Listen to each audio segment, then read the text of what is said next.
de la Mayenne.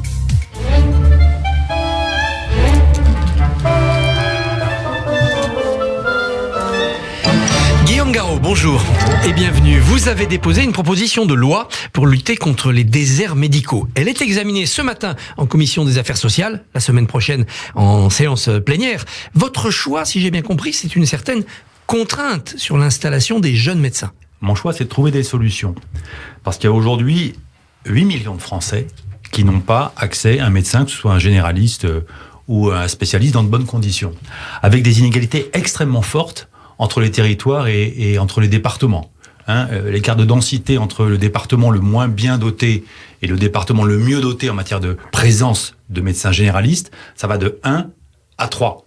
Et pour certaines spécialités, je pense aux dermatos, en particulier aux ophtalmos, ça peut aller de 1 jusqu'à 20. Donc, dans ces conditions-là, ça veut dire qu'il y a des Français qui n'ont pas de médecin. Parce que les médecins refusent d'aller s'installer près d'eux. Exactement. Ils sortent de leurs études. En gros, ils vont sur la Côte d'Azur ou dans le Sud-Ouest. C'est ce qui se passe pour une partie d'entre eux, en effet. On a donc des concentrations dans certaines zones et des déserts dans d'autres. Alors, comment on fait ? Parce que depuis des années, on a eu des politiques d'incitation. Venez vous installer ici. Puis on a signé des chèques pour ça. On a construit des maisons de santé pour regrouper les médecins et les autres professionnels de santé. Très bien, on l'a fait tout ça et tous les élus locaux l'ont fait. Mais est-ce que ça a produit des résultats ?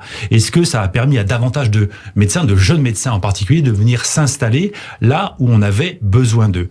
La réponse est non. Donc aujourd'hui, moi je considère qu'il faut être sur une nouvelle politique, de nouvelles règles et finalement un nouveau contrat entre la nation et ses médecins. Parce que si on y réfléchit bien, la nation, elle finance les études des médecins. Eh ben, payons-les un peu plus. Qui sont gratuites. Payons-les un peu plus encore pendant leurs études en échange. Alors, il peut y avoir, en effet, sur la dernière année d'internat, qui est une année finalement donnée par les jeunes qui sont internes, donc futurs médecins à l'hôpital et qui sont mal rémunérés. Sans doute faut-il mieux rémunérer, mais plus largement. Je reviens à ce contrat. La nation, elle finance donc les études qui sont gratuites. La nation, elle garantit les revenus de nos médecins à travers les cotisations à l'assurance maladie. Qu'est-ce qu'il y a de choquant aujourd'hui à dire aux médecins, écoutez, mettons-nous autour d'une table et travaillons sur la meilleure façon d'assurer partout la présence médicale. Et donc je fais 2 propositions dans cette loi que je défendrai ce matin en commission à l'Assemblée nationale. La première, c'est ce qu'on appelle le conventionnement sélectif, c'est-à-dire qu'on n'autorise plus l'installation d'un médecin dans les zones où il y a suffisamment de médecins. Et puis l'autre proposition que je fais, c'est celle de l'obligation de présence médicale pour les jeunes médecins, c'est-à-dire la dernière année d'internat et les 2 années qui suivent l'obtention du diplôme, de telle sorte qu'on assure dans les territoires où il n'y a personne aujourd'hui, en tout cas en termes de présence médicale, un médecin. Et donc avec des formes très très très souples, bien sûr, il ne faut pas être dans un formalisme qui tuerait finalement toute initiative. C'est soit l'installation, soit le salariat, soit un exercice mixte entre l'hôpital et le cabinet à quelques kilomètres dans la campagne. Mais ce qui est important, c'est qu'à la fois on réponde aux préoccupations d'aujourd'hui des jeunes médecins, le travail en équipe, l'accès à un plateau technique, mais surtout qu'on assure à chaque Français la présence d'un médecin près de chez lui. Le premier problème, c'est qu'on n'en forme pas assez des médecins. Absolument.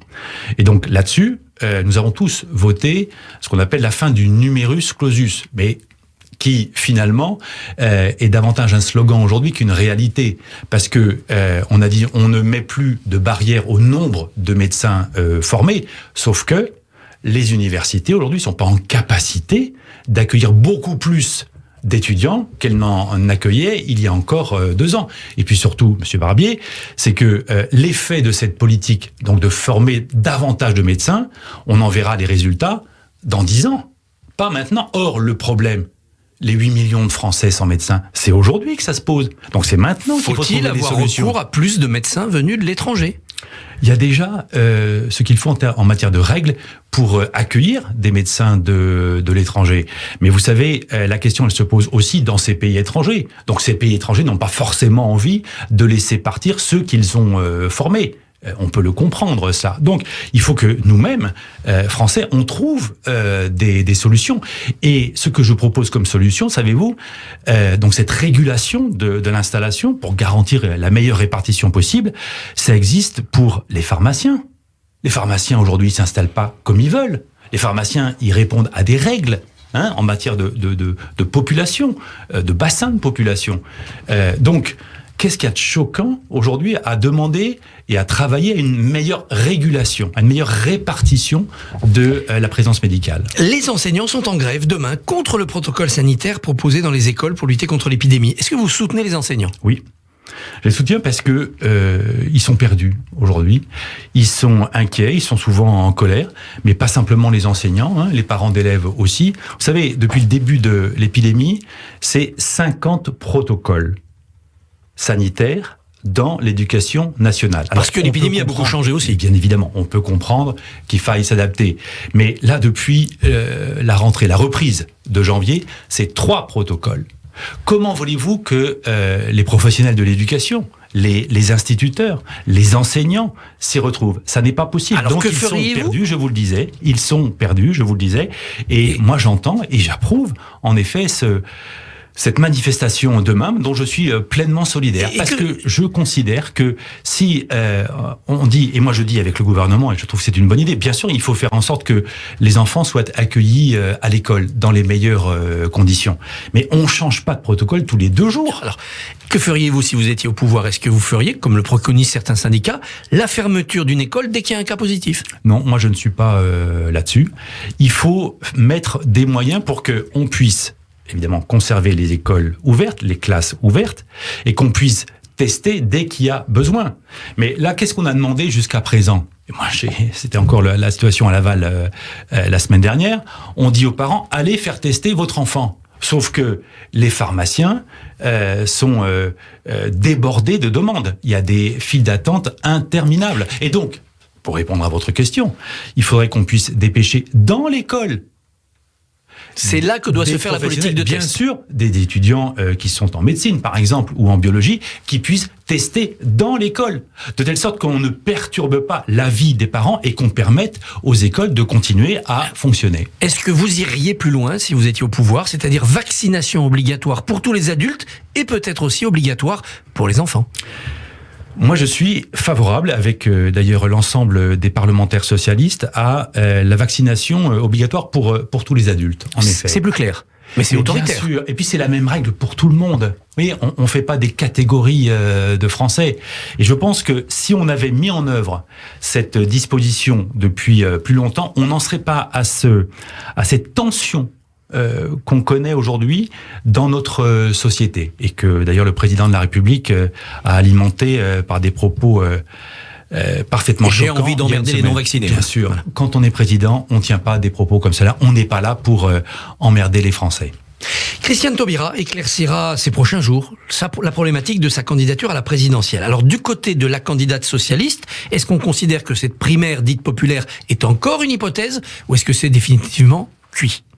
J'ai écouté, comme vous, Anne Hidalgo, qui a considéré que cette primaire n'avait plus de sens, beaucoup de sens, dès lors que Yannick Jadot, Fabien Roussel, donc autre candidat de gauche, s'en retire, n'y participait pas. Bon, donc partons de là. Moi, ce que je pense fondamentalement, c'est que il faut aujourd'hui que les candidats présentent leur projet, parce que il y a les sondages, bien évidemment. Et je ne vais pas dire ça ne compte pas. Bien sûr, ça compte. Mais ce qui compte d'abord, c'est ce qu'on dit, c'est ce qu'on propose. Alors ça, c'est demain pour Anne Hidalgo. Oui, mais c'est tellement important. Pourquoi ? Parce que, vous savez, au final, les Français, ils vont se déterminer en fonction de ça, en fonction des propositions, en fonction de ce qu'on leur propose pour le pays et pour eux. Alors, et donc, moi, ce que j'attends maintenant, c'est que l'ensemble des candidats putatifs ou déclarés nous disent ce qu'ils veulent pour le pays. La bataille des idées. Mais des idées et des propositions pour la vie de tous les jours. Qu'est-ce que nous disons sur l'éducation ? Qu'est-ce que nous disons sur la santé ? Qu'est-ce que nous disons sur le pouvoir d'achat ? Qu'est-ce que nous disons sur les retraites ? Et quand je dis ça, c'est pour, évidemment, Anne Hidalgo, et elle fera l'exercice demain. Elle se soumet à cet exercice, et qui est le premier exercice démocratique. Est-ce qu'en mettant la santé et l'école à l'avant de son discours, comme elle le fait, comme elle le fera demain, elle n'escamote pas un peu trop les problématiques plus sociales, pouvoir d'achat, hausse des salaires, temps de travail ?